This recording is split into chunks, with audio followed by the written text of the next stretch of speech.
সুপ্রভাত বন্ধুরা, কেমন আছো তোমরা সবাই? আশা করছি তোমরা সকলে খুব ভালো আছো। আমিও বেশ ভালো আছি। আজ হলো তোমার বৃহস্পতিবার। সকাল সকাল ঘুম থেকে উঠে প্রথমেই গেটের সামনে একদম ঝাঁটা নিয়ে চলে এলাম।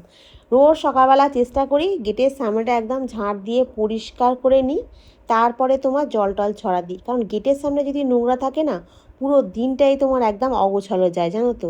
ঝাঁটা দিয়ে একটু জল ছিটিয়ে মানে ধুলোটাও কমে যায়, একটা জায়গাটা দেখবে একটু ফ্রেশও হয়ে যায়। আর কি বলো তো, গেটের সামনে দিয়েই তো মা লক্ষ্মী যাতায়াত করে।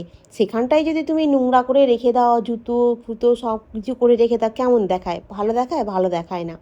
পাশের ফ্ল্যাটের দিদিটাও ওই ঝাঁটা নিয়ে উনি নিচের দিকে যাচ্ছেন, একটু ওই জন্য দাঁড়িয়ে গেলাম, উনি নেমে যাক তারপরে আমি ঝাড় দেবো। আমি শুধু আমার গেটের সামনেটা ঝাড় দিই না, আমি এই গোটা যে ফ্লোরটা দেখতে পাচ্ছ, ওই পুরো আমার ফ্লোরটাই আমি ঝাড় দিয়ে পরিষ্কার করে নিই। আগে তো সিঁড়িটা ঝাড় দিতাম, দেখেছো। ইদানিংকালে যে সিঁড়িটা এত নোংরা করে ফেলে, ওই জন্য না আমি ঝাঁটা নিয়ে ওই সিঁড়িটা ঝাড় দিতে আমার খুব একটা পছন্দ নয়। তবে এই দিদিটা যায়, পুরো সিঁড়িটা ঝাড় দেয়। হ্যাঁ, তবে উনি তো থাকেন না সব সময়, যখন থাকেন তখন উনি দেন।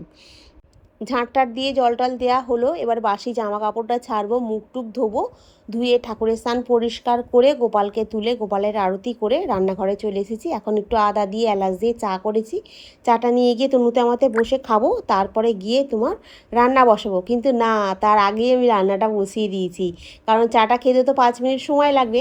আর আজকে তোমার বরবটির ভর্তা করবো, ওই জন্য বরবটিটাকে ছোটো ছোটো করে কেটে আমি জলে সেদ্ধ বসিয়ে দিয়েছি, আর সাথে ভাতটাও বসিয়ে দিয়েছি, কারণ ওই জলটা পুরোটাই একদম শুকনো মতো হয়ে যাবে, তাতে বরবটিটা খুব ভালো সেদ্ধ হবে আর পেস্টটাও খুব ভালো হবে। কালকে ফ্লিপকার্ট থেকে তো তোমার গ্রসারি এসেছে, সেই গ্রসারিগুলো তোমার গুছিয়ে টুচিয়ে সব রেখে দিয়েছি। আর তোমার গোলমরিচের গুঁড়োটা ছিল না একদম, আজকে ওই জন্য সকালবেলা কী করলাম, অর্ধেকটা প্যাকেট কেটে গোলমরিচটাকে ভালো করে একটু গুঁড়িয়ে ডিপের মধ্যে ঢেলে রাখলাম। বরবটিটা ভালো সেদ্ধ হয়ে গেছে, কাঁচা লঙ্কা দিয়ে দিয়েছি এর মধ্যে একটা, শুকনো লঙ্কাকে ভেজে নিয়েছি একটা, রসুন দিয়েছি আর পেঁয়াজ দিয়েছি। সব কটাকে ভেজে কড়াই একটু তেল দিয়ে কালো জিরে ফোড়ন দিয়ে আর বরবটিটাকে একটু নাড়াচাড়া করলেই আজকে তোমার বরবটির ভর্তা রেডি হয়েছে। এটা তোমার হলো ভর্তা, ঠিক আছে। উপর থেকে একটু সর্ষের তেল দিয়ে দিয়েছি। আজকের ভর্তাটা খুব ভালোভাবে বাটা গেছে আর খুব ভালোভাবে ফ্রাইও করা গেছে। আর অনেকটা বেটেছিলাম, কিন্তু ওই যে বেটে এইটা দাঁড়িয়েছে। এটা দিয়ে ভাত খেতে খুব সুন্দর লাগবে। আর তার সাথে এখানে হয়েছে তোমার ডিমের ঝাল, ধোঁয়া উঠছে এখনও। আর এখানে হয়েছে তোমার ভাত, আর কালকে তোমার পায়েস আর আছে পরোটা, এটা আমি টিফিনে খাবো, ঠিক আছে। এই দেখো, এখন ঘড়ির কাঁটা তোমার 7টা 25 বাজে, আমার রান্না হয়ে গেছে। আজকে আমি বানাচ্ছি এখন পাস্তা। এই রেসিপিটা হচ্ছে তনুর রেসিপি। তনু আমাকে বলে দিয়েছে কীভাবে রান্না করতে হবে। কড়াতে সামান্য একটু সাদা তেল দিয়েছি, তার মধ্যে প্রথমে রসুনটা দিতে যাচ্ছিলাম না, রসুনটা দিলে হবে না, প্রথমে তোমাকে বাটারটা দিতে হবে। বাটারটা একটুখানি গোলে মতো গেলে তার মধ্যে তোমাকে রসুনটা দিতে হবে। রসুনটা দিয়ে একটু ভাজা ভাজা হবে, তার মানে কী বলো তো, বাটারের সঙ্গে যখন রসুনটা ভাজা হয় না, তখন খুব সুন্দর একটা স্মেল বেরোয় জানো। তারপরে ওখান থেকে একটুখানি গোলমরিচ গুঁড়ো দিয়ে দিতে হবে। ওই জন্যই সকাল সকাল আমি একটু গোলমরিচটাকে গুঁড়িয়ে রাখলাম, কারণ গোলমরিচটা আমার ছিল না গোড়ানো। আর এদিকে আমি পাস্তাটাকে সেদ্ধ করে রেখে দিয়েছি অলরেডি। আর এদিকে আমি কাটার দিয়ে তোমার পেঁয়াজটাকে একদম পাতলা পাতলা করে কেটেছি, তার সাথে তোমার গাজরটাকেও পাতলা পাতলা করে কেটেছি। তনু বলেছিল যে গাজরটাকে বয়েল করে নিতে, তাহলে তেলটা একটু কম লাগবে, কিন্তু আমি এতটাই পাতলা কেটেছি, তোমার এটা বয়েল করতে লাগবে না, এটা হালকা ফ্রাই করলেই এক্ষুনি সেদ্ধ হয়ে যাবে। তো সেই হিসাবে আমি অনেকটা গাজর দিয়েছি, প্রায় তোমার একটা গোটা গাজর দিয়েছি, দিয়ে ভালো করে এটাকে ভাজা ভাজা মতো করব। সুজির পাস্তা না একটু সেদ্ধ হতে তোমার সময় লাগে, আমি ভালো করে একদম সেদ্ধ করে জলটাকে ঝরতে দিয়ে দিয়েছি। এটা ততক্ষণ ভাজা হোক। এর মধ্যে যে টমেটো সস, সোয়া সস আর হচ্ছে রেড চিলি সস, এর মধ্যে একটু জল দিয়ে দিতে হবে, ঠিক আছে। হয়ে গেল, দিয়ে এটা আঙুল দিয়ে গুলিয়ে দিয়ে ফেলো, ঠিক আছে। এবার এটার মধ্যে এটা দিয়ে এটা নাড়ানাড়ি করে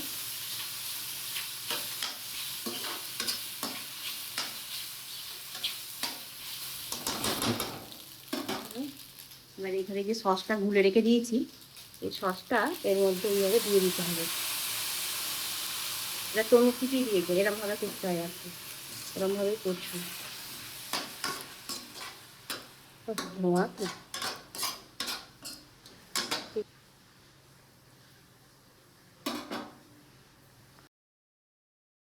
আর এই হলো তোমার শেজওয়ান সস, এটা তোমার কালকে এসেছিলো, এইটাই দিচ্ছি। কিন্তু এটা না একটুখানি ঝাল আছে জানো তো, আমি কিন্তু কাঁচা লঙ্কা এতে ইউজ করিনি, কিন্তু এইটাই আমি অল্প অল্প করে দিলাম, কিন্তু এটাতেই ঝাল লাগছে।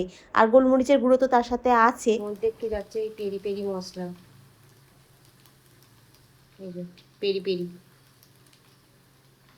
পেরি পেরি আবার চলে এসেছে পেরি পেরি করতে।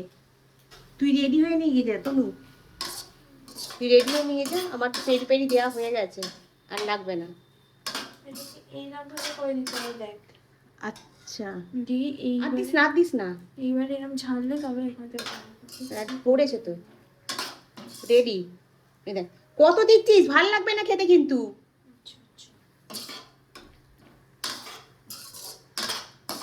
বলতে হবে তো ভালো লাগবে না। হ্যাঁ অরিগানোটা কখন দেয়, লাস্টে বন্ধ করে, গ্যাস বন্ধ করে অরিগানো দেয়, তাহলে অরিগানোটা নিয়ে এসে দে। এটা অরিগানো আর দিলে লাগবে না, এটাতেই হয়ে যাবে। তো সারি জাহাঁ সে প্যারি मैं भारत की बेटी। রেডি হয়ে নিয়ে যা তাড়াতাড়ি। হয়ে গেছে না আজকে সকালবেলা তনুকে দেওয়ার জন্য পাস্তা রেডি। এখন চলে এসেছি তোমার রান্নাঘরে, একগুচ্ছ বাসন ছিল, সেই বাসনগুলো সব মেজে ধুয়ে পরিষ্কার করলাম, বিছানাটাকে ছেড়ে পরিষ্কার করে ঘর দালানটা ঝাঁট দিলাম, দিয়ে এখন তোমার গ্যাসটাকে ভালো করে একটুখানি স্কচব্রাইট দিয়ে রেগুলারই প্রায় আমি ঘষে ঘষে পরিষ্কার করে দিই, কারণ রান্নাবান্না হয় তো তেল মশলা পরে, একটুখানি স্কচব্রাইট দিয়ে ঘষে দিলে স্টিলের জিনিস তো বেশ ভালো চকচক করে আর দেখতেও ভালো লাগে। আজকে বৃহস্পতিবারের পুজো আছে, কিন্তু ওই একটার পর একটা কাজগুলো না করলে হবে না। সকালবেলা বেসিনে মুখ ধুতে গিয়ে দেখছি বেসিনটা কেমন একটা নোংরা মতো হয়ে আছে, দেখি যেন মনটা শান্তি হচ্ছে না। এই না, এখন চান করতে যাওয়ার আগে তোমার বেসিনটা একটু পরিষ্কার করে নিই। এখনও তোমার ঘর দালানটা ঝাঁট দেওয়া হয়েছে, কিন্তু এখনও মোছা হয়নি, মানে একটা ঘর মোছা হয়ে গেছে, এখনও রান্নাঘর আর একটা ঘর দালান সব মুছতে হবে, ব্যালকনির সাইডটা আজকে নিচের নোংরাটাও ফেলে দিয়ে আসতে হবে।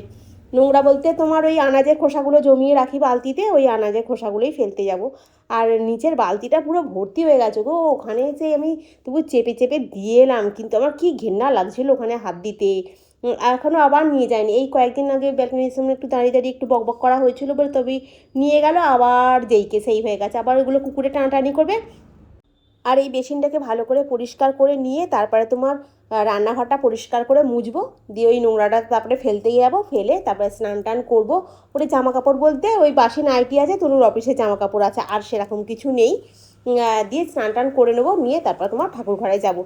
আর ঠাকুর ঘরে গেলে তো তোমার এখন অনেকক্ষণ সময় লাগে না, ঠাকুরের বাসনগুলো তোমার পিতাম্বর পাউডার দিয়ে মাজে ধুয়ে পরিষ্কার করে মুছে ঠাকুরকে সাজানো, সমস্ত ঠাকুরদের তোমার স্নান করানো, এগুলো পরপর থাকে, সেই জন্য একটু সময়টা লাগে। আর সমস্ত কাজ সেরে নিয়ে মানে আমি তবে বসি মানে ঠাকুর ঘরে, তাহলে আমার কি হয় অত তাড়াহুড়ো মানে থাকে না, যে হ্যাঁ নিশ্চিন্ত মনে একটা পুজোটা করা যাবে। আর ঠাকুর ঘরে গিয়ে সে হুড়োহুড়ি করতে আমার ভালো লাগে না। কালকে তনু ফুলগুলো নিয়ে এসেছে 40 টাকার ফুল, মোতির মালা 5টা নিয়েছে, আর কুঁচো ফুল নিয়েছে 40 টাকা দিয়ে। কুঁচো ফুলগুলো একটাও ভালো নয় জানো, আমার গাছে আজকে একটা জবা ফুল ফুটেছে, 4-6টা তোমার ফুল ফুটেছে, ওই বেল ফুল ফুটেছে জানো তো, আজকে মা লক্ষ্মীকে দেবো। আর ফুলগুলো না খুব একটা ভালো নয় তো, যেন সেই মনটা খুঁতখুত করছে। আর তোমার ফুলগুলো দিয়েছে, তোমার নীলকণ্ঠ ফুলগুলো দিয়েছে সব পচা পচা। বৃষ্টিটা এলো জানো, খালি জোর বৃষ্টি পড়ছে। পুজো করছিলাম, পুজো করতে করতে দেখি এত জোর বৃষ্টি আরম্ভ হয়েছে, জামা কাপড়গুলো সব দড়িতে দিয়েছিলাম তো সকাল থেকে, এত জোর বৃষ্টি হলে কি হবে ছাপে সব ভিজে যাবে। তাই এই স্যান্ডেলটা কিছু শুকনো আছে, এই স্যান্ডেলটাকে একটু সরিয়ে দিলাম, আর জামা কাপড়গুলোকে সব দড়ি থেকে এই ধারে করে দিলাম। আর দেখো না কি হাওয়া চলছে, মানে এত বৃষ্টি হচ্ছে, মানে কি বলবো বন্যা না হয়ে যায়, বাইরে দেখছি তো বন্যা, তোমার আকাশ ডাকছে বা তার সঙ্গে ঝোড়ো হাওয়া।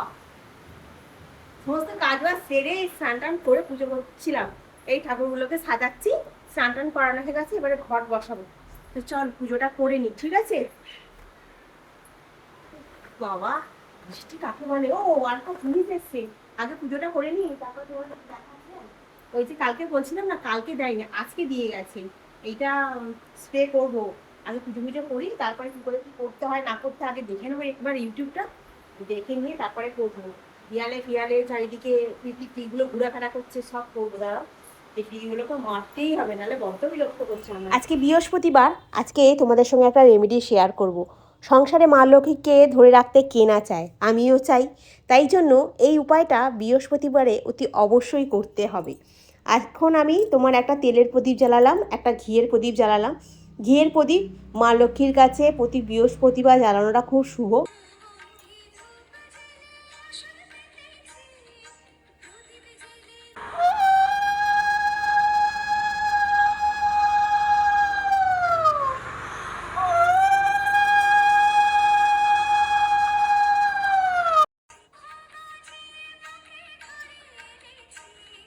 আর এই পুজো করে চলে এলাম, খেতে বসে পড়েছি। বারাটা একটু একটু বৃষ্টি পড়ছে। এখন তোমার ঘড়ির কাঁটা 2টো বাজে। আজকে তোমার ওই বরবটির ভর্তা আর ডিমের ঝাল আজকে তোমার লাঞ্চের মেনুতে রয়েছে। তবে বরবটির ভর্তাটা সেদিনকে শিলে বেটে করেছিলাম একরকম, আজকে মিক্সিতে বেটে করেছি, আজকে একরকম লাগছে খেতে, খুব ভাল লাগছে খেতে। আগে এটাকে আমি সেট করবো, কি এর ব্যাপারটা দেখা হলো না।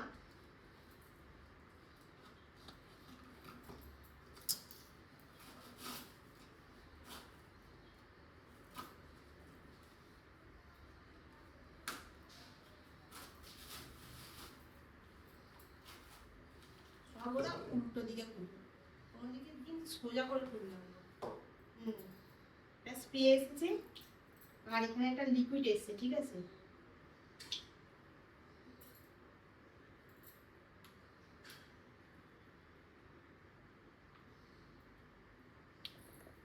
আর এই ওই তো বেরিয়েছে একটা।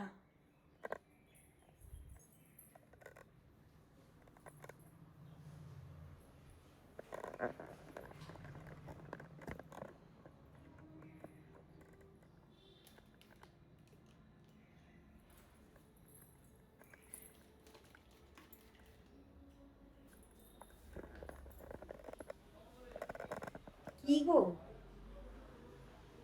যখন স্প্রে করছে তখন পুরোটা পড়ছে না, যখন বলে না চোর পালিয়ে যাচ্ছে তারপরে তোমার বুদ্ধিটা বাড়ছে, ওরকম হচ্ছে। তাই ভালো হবে,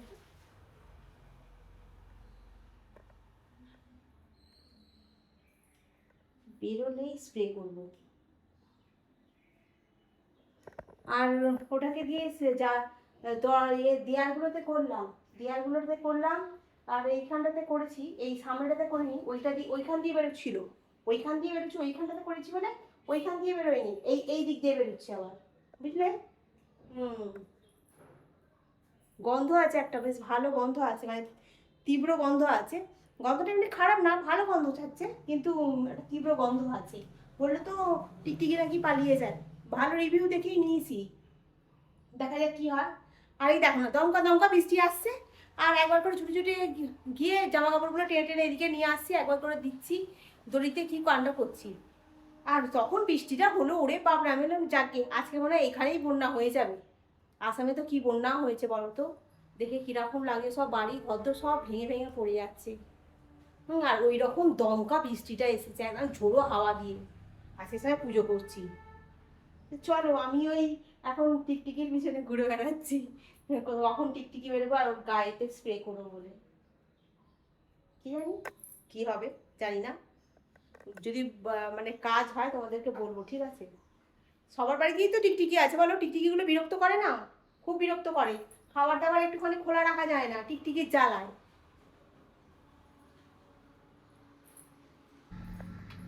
দেখতে দেখতে সন্ধে হয়ে গেল, আর আমি এখন ঠাকুর ঘরে চলে এসেছি। আজকে ফ্লিপকার্ট থেকে এই ধূপটা দিয়ে গেছে, জানো এটা কালকে দেওয়ার কথা ছিল। আমি ভাবছিলাম মনে মনে আজকে যদি বৃহস্পতিবার যদি দিয়ে যেত বেশ কত ভালো হতো। ও বাবা, দেখছি টুমরো লেখা আছে, ঠিক আছে থাক, কালকেই দেবে। 5টার সময় দেখি আমাকে ডাকছে, বলছে পার্সেল আছে। আমি বলছি কী পার্সেল আছে?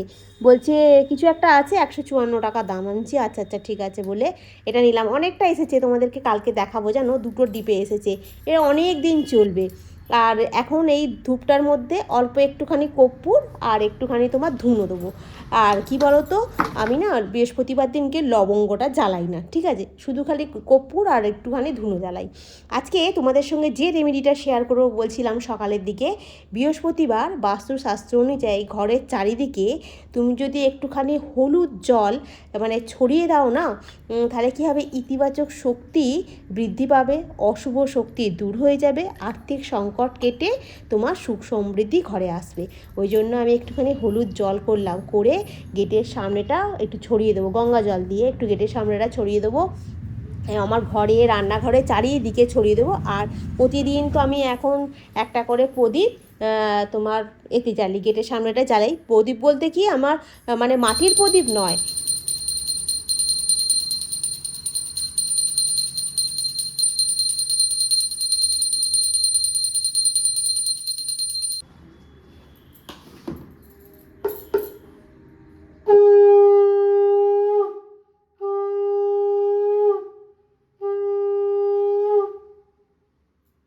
আর যখন জলটা ছড়াবে তখন একটা মন্ত্র উচ্চারণ করবে, ওম কৃষ্ণায় বাসুদেবায় নমঃ।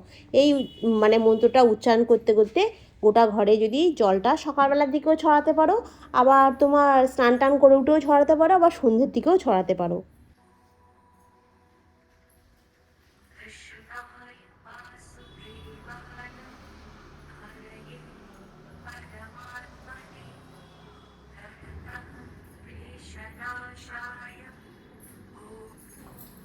আজকে সন্ধ্যাবেলায় আমি এখন রুটি করছি, কিন্তু আজকে আমাকে তরকারি কিছু করতে হবে না। কেন বলো তো, কালকের ঘুগনি আছে।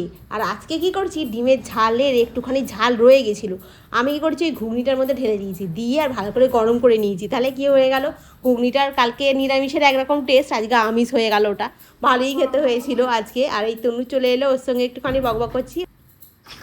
এখানে তোমার কালকের ঘুগনিটা ওটাই গরম করে নিয়েছি, শসা আর পেঁয়াজ কেটে নিয়েছি, রুটি হয়ে গেছে। চলো তাহলে আমরা এখন খেয়ে নিই, ঠিক আছে। হয়ে গেছে, আমি এখন এখানে বসে আছি, রান্নাঘরে সমস্ত বাসন টাসন মেজে, আজকে বেশি বাসন পড়েনি, কারণ খালি তো তোমার রুটি হয়েছে আর ঘুগনির জায়গাটা গরম করেছি ওটা, আর খাবার তো তনুর একটা আমার একটা থালা, কিছু পড়েনি, ওগুলো সব মেজে ধুয়ে পরিষ্কার করে রান্নাঘরটা মুছে ফেললাম। আর কি বলতো, আমি না রেগুলার রাত্রিবেলা মানে যত রাত্রিই হোক কেন রান্নাঘরটা পরিষ্কার করে রাখি দুটো কারণে। একটা হচ্ছে সকালবেলা উঠে আমাকে নালে করতে হবে, এবার ধরো খুব শরীর খারাপ হলো, পারছি না, ভালো লাগে না, সেদিন খাওয়া দাওয়া পড়ে রইলো, নাহলে আমি ফেলে রাখি না, মানে সকালবেলা উঠে কাজ করতে মানে রান্না বসাতে হবে, আর ওই বেসিনে বাসন থাকবে, বিরক্ত লাগে। আমি ওই জন্য সব রান্নাঘর পুরো নিট অ্যান্ড ক্লিন করে শুই, যত রাত্রিই হোক। আর এই এখন বসে বসে তোমার একটু এডিট করবো, আমি না আগে বন্ধুদেরকে গুড নাইটটা বলে নিই, তারপরে গিয়ে ভিডিওটা এডিট করবো। তনু বলছে তুমি এখানে বসে আছো কেন, আমি এখানে বসে আছি, সব পরিষ্কার হয়ে গেছে, আমি একটু ক্যামেরাটা অন করবো বলে এখানে বসে আছি। বলছে মশা কামড়াবে তো, আমি হ্যাঁ মশা তো কামড়াচ্ছে, খালি গায়ে পায়ে চারিদিকে মশা কামড়াচ্ছে। তবে তখন টিকটিকিটা বেরিয়েছিল, তারপরে কিন্তু আমি আর টিকটিকি দেখতে পাইনি এখনো পর্যন্ত আমি বলছি না, এখনো দেখতে পাইনি, কালকে সকালবেলা দেখতে পাবো কি পাবো না সেটা বলছি না, এখন দেখা যাক কি হয়। যদি দেখতে না পাই আর টিকটিকি, তাহলে কিন্তু একটু শান্তি পাবো। তবে আজকে ঠাকুরের কাছে সন্ধ্যাবেলা যখন সন্ধ্যা দিচ্ছিলাম, তার আগে পর্যন্ত আমি টিকটিকি দেখতে পাইনি, জানো তো। আর মশা কামড়াচ্ছে প্রচুর এখন এখানে বসে বসে। তো চলো বন্ধুরা, আজকে রাখি, আবার কালকে তোমাদের সঙ্গে দেখা হবে। তোমরা খুব ভালো থেকো, সুস্থ থেকো, খুব সাবধানে থেকো। Good night.